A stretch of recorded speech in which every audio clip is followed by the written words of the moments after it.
Hello beautiful people, welcome back to my channel Commerce Tute, your flight to success. And yes, आज जो term हम discuss करेंगे accounting terminology आप बोल सकते हो या शॉर्ट इम्पॉर्टेंट पॉइंट या टर्म आप बोल सकते हो, वो है accounting year and trading concern and not for profit concern. This are the topic which we are going to discuss in this video. Before going ahead students, new people to my channel, kindly like, subscribe and share so the video is useful to everybody. ठीक है, चलिए इसी अच्छे note के साथ शुरू करते हैं. Students, first of all we should understand what is meant by accounting year. और ये आगे चल के सारे प्रॉब्लम्स में, सारे प्रैक्टिकल प्रॉब्लम्स में हमको यूज होगा, because as a commerce student you people should be aware about what is accounting year. Okay, definitely it is a period of 12 months for which accounts are maintained and closed by the proprietor. Proprietor basically owner होता है.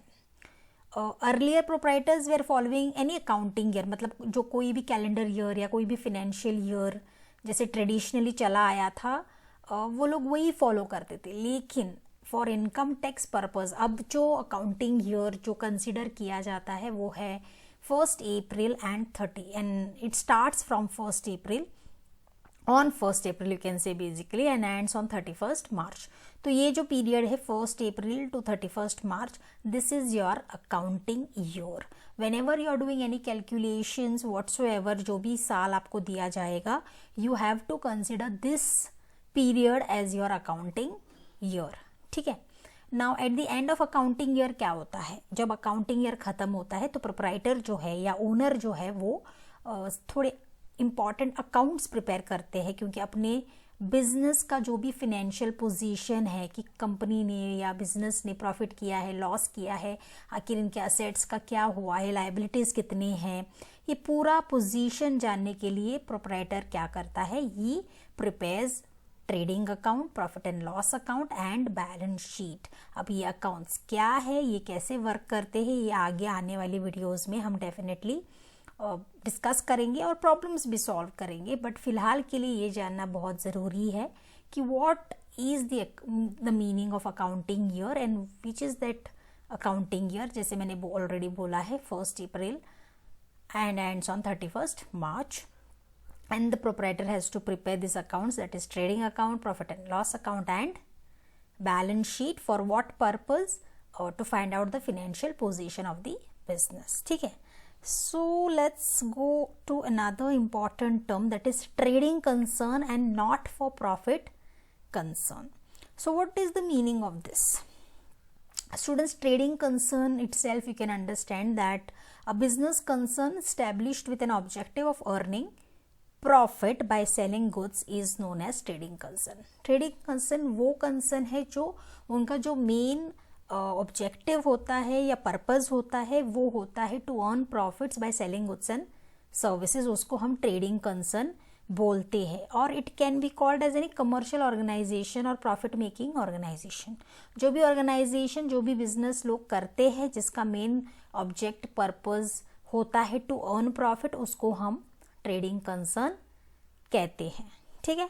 Second है very simple, just the opposite of trading concern, that is not for profit concern.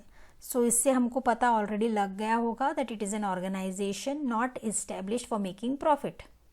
यहाँ पर main objective या purpose profit कमाना बिल्कुल भी नहीं है. इट इज टू प्रोवाइड और render services to the society, welfare of the people you can say. Basically an organisation में be formed for promoting useful object, जैसे कि आर्ट हो गया, science, sports, culture, charity, profession. ये जो भी organisation है इनका मेन ऑब्जेक्टिव प्रॉफिट कमाना बिल्कुल भी नहीं है. They work for the welfare of the society, to serve people, to provide services to the people. ठीक है. तो इसमें कंसिडर होते हैं जैसे हाँ हमारे स्कूल्स हो गए, हॉस्पिटल्स हो गए, स्पोर्ट्स क्लब हो गए. ये जो लोगों को they want to give them the service and bring out the best from them, or give them the opportunity to get all the facilities like how other people get when they are paid. तो यहाँ पर profit बिल्कुल भी concern नहीं है, इसीलिए इसको हम नॉट फॉर प्रॉफिट कंसर्न बोलते हैं. ठीक है. So this is an important concept also, you can से। I hope it got cleared now. तो इस वीडियो में हमने जाना अकाउंटिंग ईयर का मतलब क्या है, what is trading concern and what is not for profit concern. ठीक है, ये कंसेप्ट हमेशा याद रखिए, बिकॉज आगे चल के जो भी प्रॉब्लम्स, जैसे मैं हमेशा बोलती हूँ, जो भी प्रैक्टिकल प्रॉब्लम सॉल्व होंगे, कहीं ना कहीं इन थियोरी एक्सप्लेनेशन की ज़रूरत हमको ज़रूर पड़ेगी। So if this things are kept in mind, so understanding and clarity of concept becomes very very simple. ठीक है, so that's it children in this short video today. In this video we have covered these terms. In the next video we'll bring the next term, you can say, or terminology, that is goodwill. ठीक है, so till then thank you so much students, take care.